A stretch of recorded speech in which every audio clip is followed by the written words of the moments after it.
March 27 സുവിശേഷ വഴികളിലൂടെ വിശുദ്ധ യോഹന്നാൻ 12:27-33.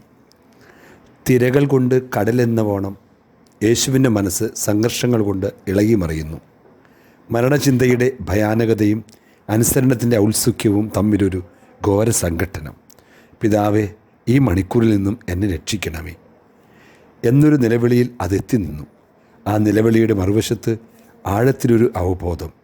ഈ മണിക്കൂറിലേക്കാണല്ലോ ഞാൻ വന്നത്. ആ അവബോധമുണർന്നപ്പോൾ യേശു പ്രാർത്ഥന തിരുത്തി. പിതാവേ, അങ്ങയുടെ നാമത്തെ മഹത്വപ്പെടുത്തണമേ. ദൈവഹിതത്തിന് ആമീൻ പറയുമ്പോൾ അവിടുന്ന് മഹത്വപ്പെടുന്നു. അവിടുത്തെ നിയോഗമനുസരിച്ച് ജീവിക്കുമ്പോൾ ദൈവം മഹത്വപ്പെടുന്നു. ജീവിത സഹനങ്ങൾ ദൈവനാമം മഹത്വപ്പെടാൻ വേണ്ടിയാണെന്ന സത്യം മറക്കാതിരിക്കാം. ആത്മസംഘർഷത്തിന് ഗെത്സെമനി ഒരു പഴങ്കഥയല്ല. നാമൊക്കെ പലപ്പോഴും നമ്മുടേതായ ഗെത്സെമനികളിലാണ്.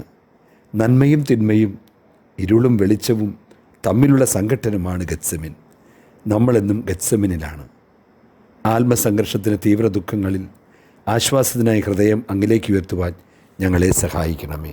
നമ്മുടെ കർത്താവ് ഈശോ മിശിഹായുടെ കൃപയും പിതാവായ ദൈവത്തിൻ്റെ സ്നേഹവും പരിശുദ്ധാത്മാവിൻ്റെ സഹവാസവും നാം എല്ലാവരോടും കൂടെ ഉണ്ടായിരിക്കട്ടെ, ഇപ്പോഴും എപ്പോഴും എന്നേക്കും. ആമീൻ.